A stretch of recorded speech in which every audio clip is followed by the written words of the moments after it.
Şahit yaşamıyor. Bebek yaşıyor. Bebeği gördün mü kamerada? Evet, bebek yaşamıyor ya.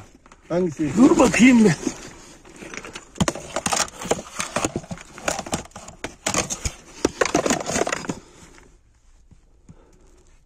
Çocuk hareket edecek mi ona bakacağım.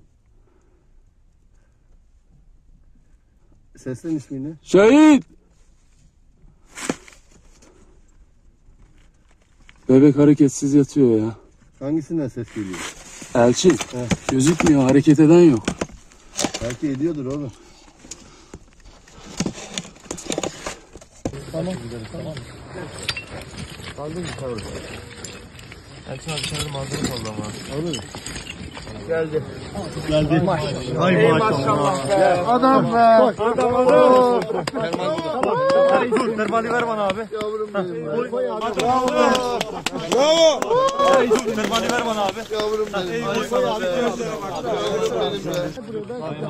sana. Hadi hadi. Aç yolu aç. Geç önüme. Geç önüme. Abi montumu alsana. Beni bırak ben geliyorum. Sen de ambulans.